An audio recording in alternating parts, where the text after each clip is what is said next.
What do I find most disturbing about Sam Harris's views? I mean, disturbing's a little bit of, I don't know. I find his views to be, and to be honest with you, the only things that I've read of Sam Harris, one, that piece where he talked about justifying torture, which was a joke. I thought that was a joke. It was internally not even consistent. I don't have it in front of me anymore. But this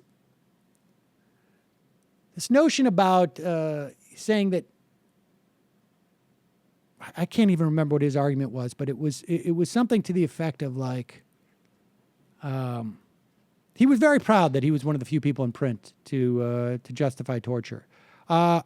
He doesn't acknowledge what torture does to those who perform it. And I'm not just talking about the actual individuals, but as a policy, the torture is okay. I think it debases our society.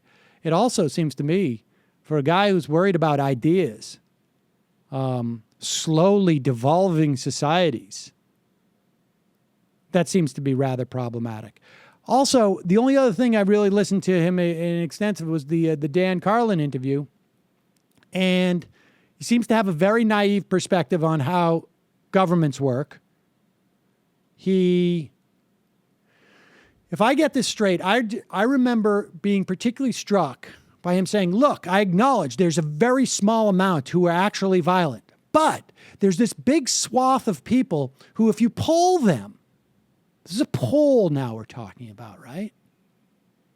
If you poll them, they seem to, at least on some ideological level, agree with these people, but aren't willing to act violently on it. And it is unclear to me what is problematic about that. It's also just I mean, I get what's like sort of like generally problematic, but not like the British are coming problematic. Like, I think it's really problematic that 40 or 50% of the people in this country think that dinosaurs coexisted with men. Like, I could make an argument that level of scientific ignorance and the rights in general, assault on science, is far more dangerous to the planet. In fact, I think this argument is quite easy to make than the idea of however many hundreds of millions Sam Harris thinks are out there who vaguely agree but won't act upon ideas he doesn't like. That the ignorance in and of itself, the belief that men lived with dinosaurs and everything that comes along with with holding that belief and that level of ignorance, when coupled with the agendas of parties who have a vested interest in keeping people ignorant, that's going to be far more dangerous to the planet in terms of climate change than anything Sam Harris is talking about. Wouldn't, though, also, even in that case, you have to draw a distinct, like, if somebody believes those things but is not actively involved and doesn't have any sort of desire to participate in diluting the science curriculum, as an example, then how much of a problem is that really? Well, that's my point. Right, and that's your problem. You know what? I would love to play the violin. It is something, honestly, that I have wanted to do my whole life. There has never been a day in my life, in my nearly 49 years, where if you had asked me, do you really want to play the violin, that I wouldn't say, yes, I do. I really do.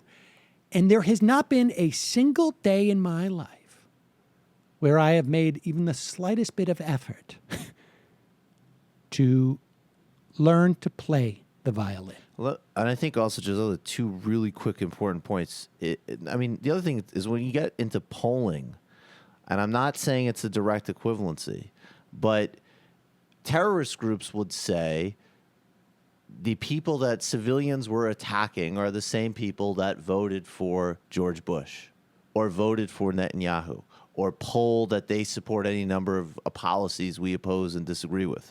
So when you start getting into that kind of logic as a justification for aggressive military policies, you open up a whole tremendously dangerous That's also precedent, what which was- you don't want to flip back on yourself. That's what it was also, now it's coming to me, which was not internally consistent about his torture thing, was that he was making an argument about it reflecting on all of us or something.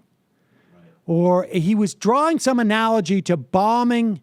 He was saying that torture's no worse than when you engage in war and know you're going to kill civilians. And that to me seems to open up. I mean, if he wants to just go to, results-oriented stuff, then it's really hard not to make, in other words, how many dead civilians are there at the end of the day? That seems to be a very tough place to go if you're trying to argue that Muslims are the real threat in this world. Because it seems to me that on the Muslims versus Judeo-Christian scale,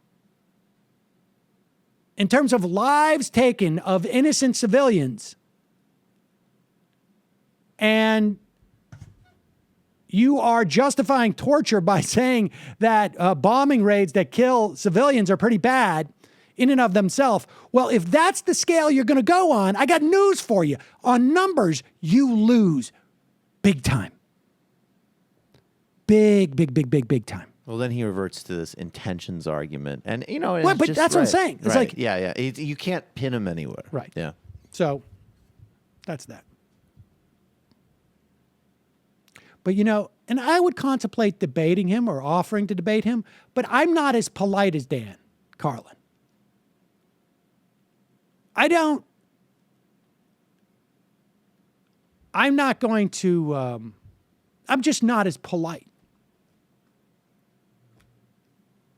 That's my cross to bear.